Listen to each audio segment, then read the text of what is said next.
Hey, what's up, you guys? My name's Joshua Stonecutter, and this is Conspiracy in Real Time.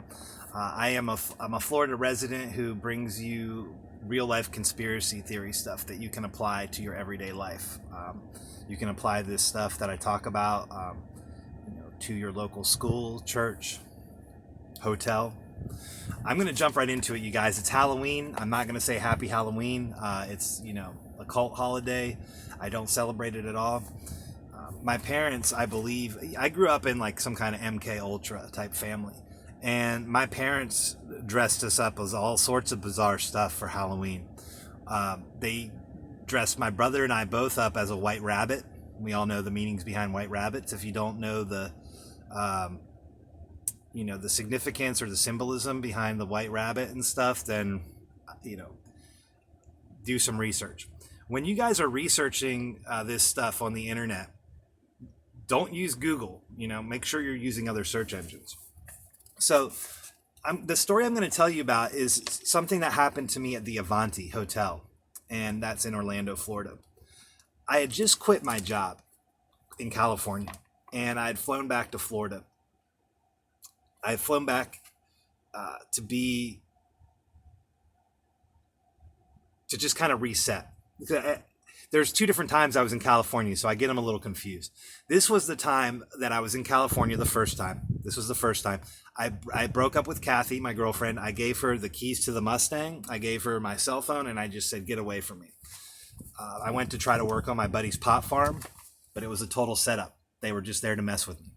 He had me come my friend had me. We were actually in Colorado, and we drove to California. I drove to California to work on my buddy's pot farm. We get there. Kathy leaves. And about a couple hours later, my friend Scott says, yeah, this isn't going to work. Doesn't tell me why. I also caught him, I believe, poisoning me, which is kind of weird. We were smoking, and he was like taking the cartridge off of the battery that we were smoking and putting a different one on and handing it to me, like pretending it was the same thing. I got really sick at his house. Anyways, it's another story for another day.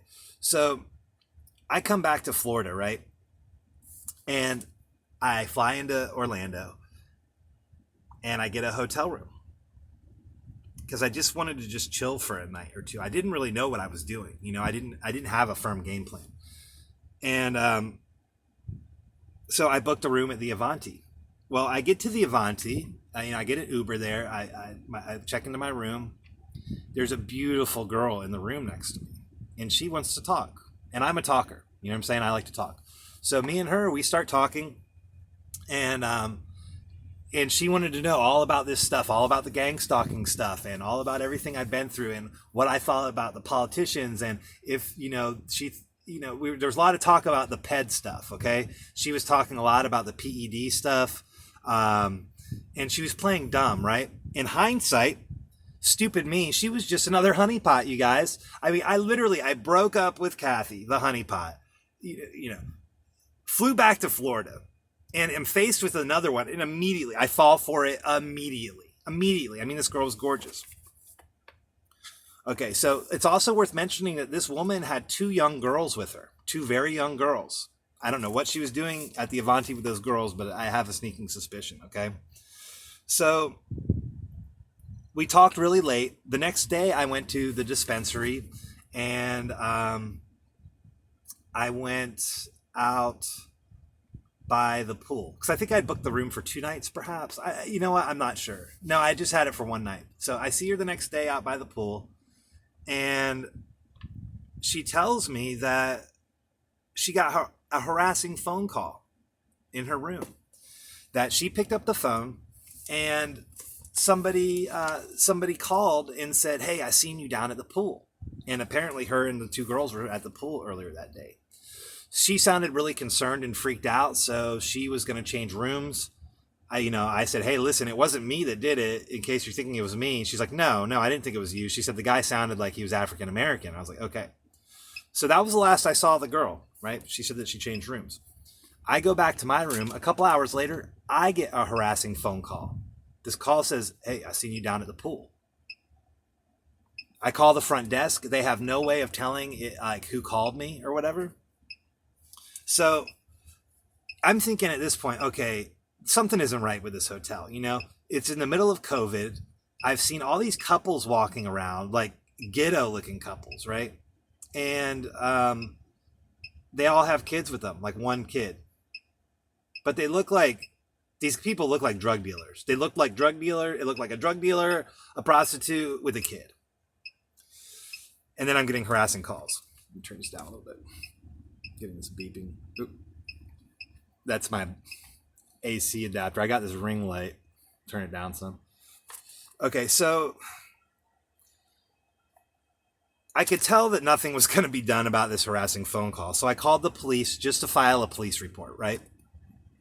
The police send over this like really young guy. Like this kid was like super young.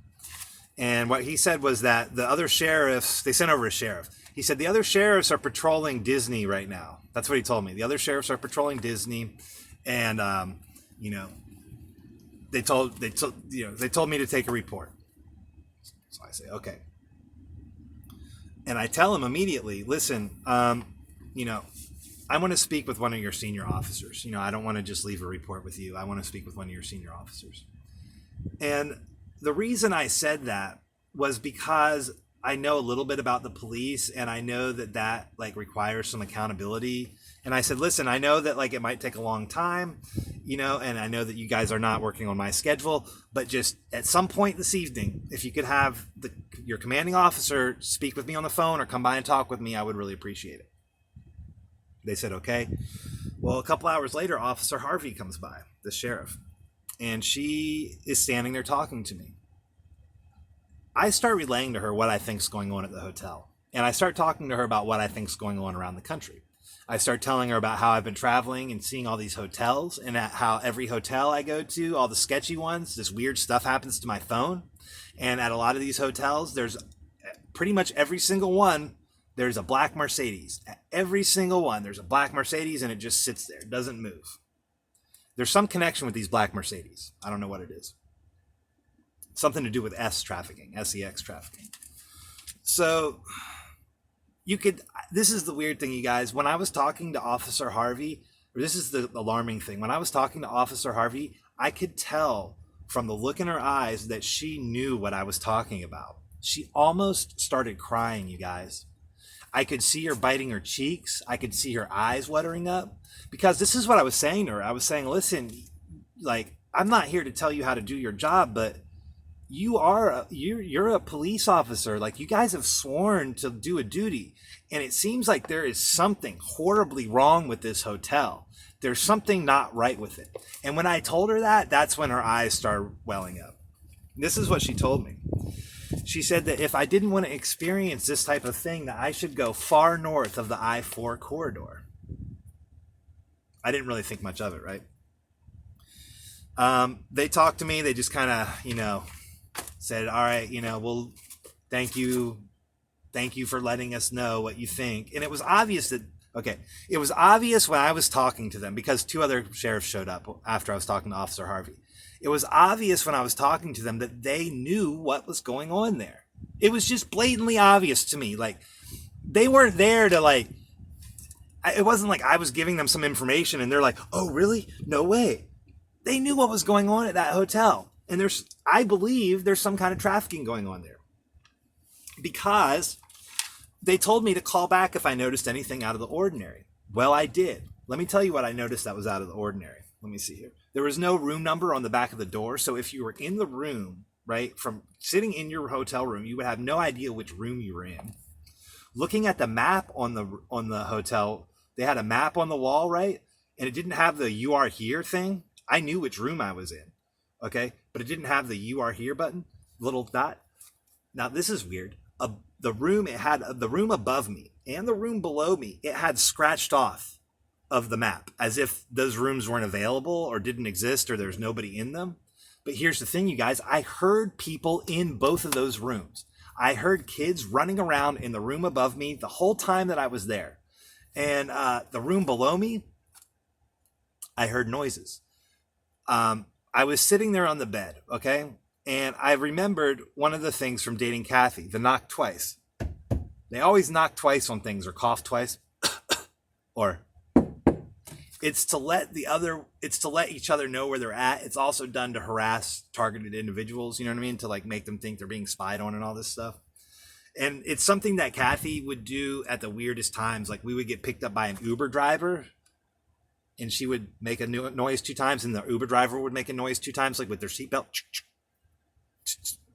And she did that a few times with different people in different scenarios. There was a guy with a cane one time who was doing it in a city we were working at, and she was like tapping with her pen twice.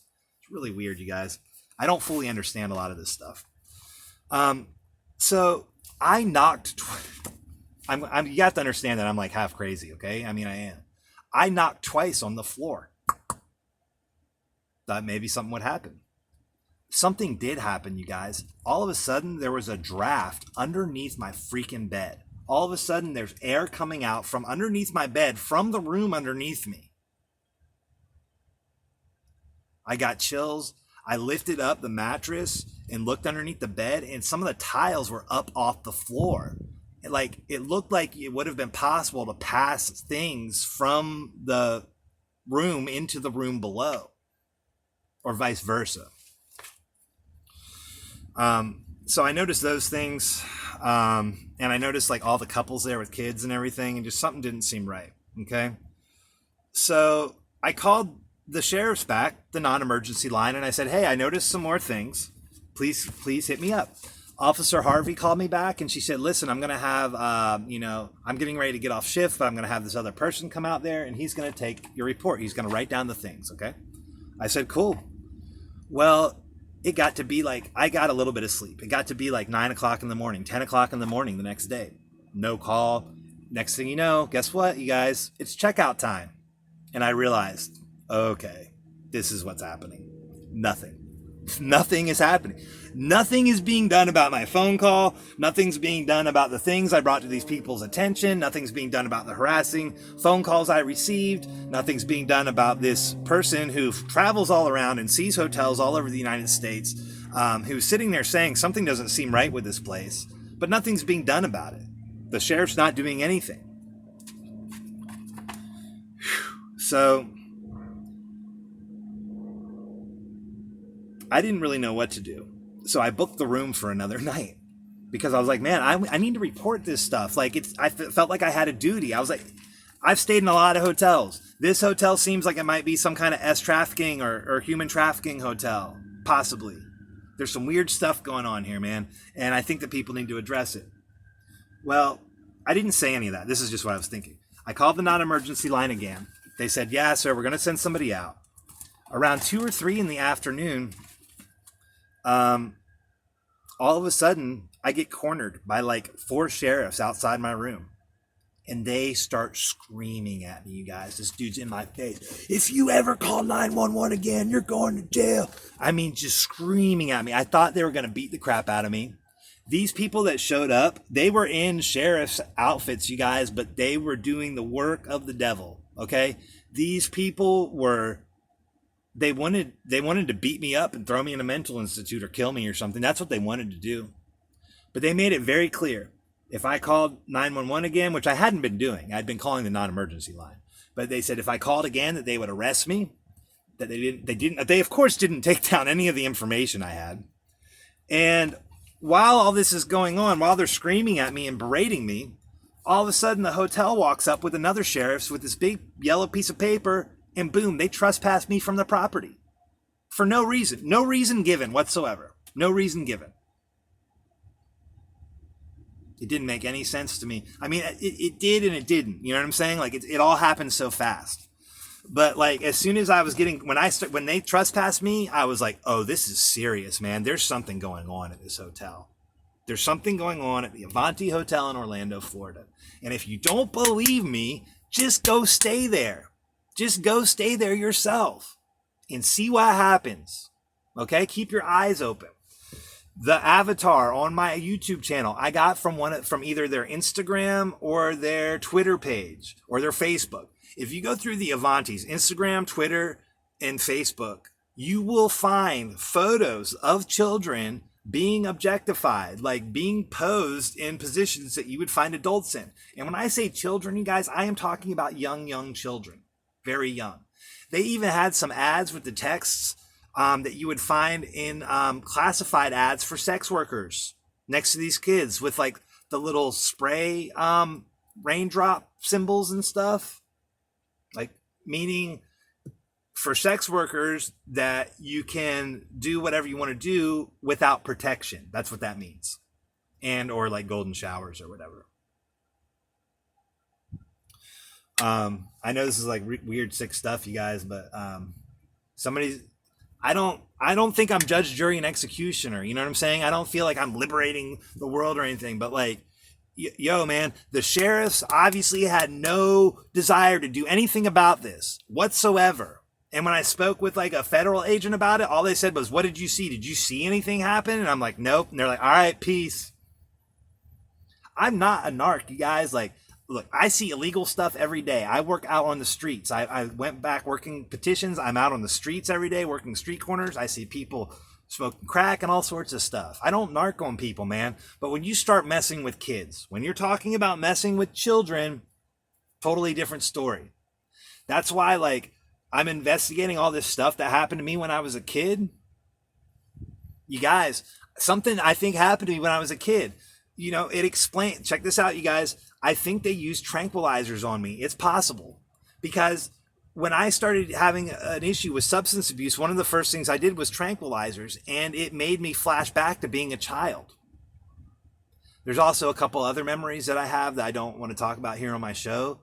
But within the next like 6 to 12 months, there's some people in my family that are going to have to answer for this stuff. And I think the way it's going to go down is it's going to go down like, hey, you know, uncle, mom, dad, whomever, I want to start ruling people out. You know what I mean? So will you submit to a lie detector test? Just, you know, saying if you knew that there was any abuse going on, and did you abuse me? That's it. Because somebody like my mom or my dad should immediately say, well, of course we'll agree to that. You know, or my aunt and uncle should say, of course we'll agree to that. But I have this feeling, I have this scary, I just already know, you guys, that I'm going to run into problems. It's my gut instincts telling me that. But there's a connection with the tranquilizers, man. And I haven't done those in forever, but like, I just put this connection together a couple days ago. Like, I realized like that when I did tranquilizers, because I was doing them with this nurse that I knew, right? That it would flash me back and it would make me feel like I did when I was a kid. And I thought that it was just the substance. I thought it was just me getting really high. I thought it was just a tranquilizer. No, you guys. And I think that's why I have a substance abuse problem. I think that there was somebody getting me messed up when I was a kid, like really young. Not like giving me drinks and stuff, like straight up tranquilizing me. Do you see what I'm saying? So I don't know how all that's connected, other than like, I think that I may have been raised by these same people that are bothering me now. I think they're all in the same cult together. I think if I'm right about this stuff, then they're all in the same Luciferian cult. They don't like me because I'm good, meaning like I don't believe in doing bad things to other people. I don't think it's okay to like tranquilize children and do horrible things to them. Do you see what I'm saying? Like, that kind of stuff makes me feel sick to my stomach. And I think that they know that about me. And I think that they've known possibly that, you know, that I could turn a lot of stuff on its head for them, turn a lot of stuff upside down for them. Because if this stuff happened to me, if I was abused by like my family members or like somebody in my immediate family, there was outside help. Like, my dad worked with computers. He wasn't able to just like go and get his hands on tranquilizers and stuff like that. Do you see what I'm saying? I'll be the first to say I could be wrong about this. Okay. These are just a few memories I have. I could be getting it twisted, which is why I think the quickest and easiest thing to do is to just ask, you know, there's 4 family members that I can think of that I want to go to first and ask them if they'll just do a lie detector test about, you know, not about personal questions about them and their personal life, just about their relationship with me, and we'll see what happens, because I think the people that are guilty they probably won't do it. But all right, you guys, I'm gonna go ahead and peace out. I don't know if this is still recording or not. I hope it is, but I love all y'all very much. I know it was a weird episode. Welcome to my life. Welcome to my brain.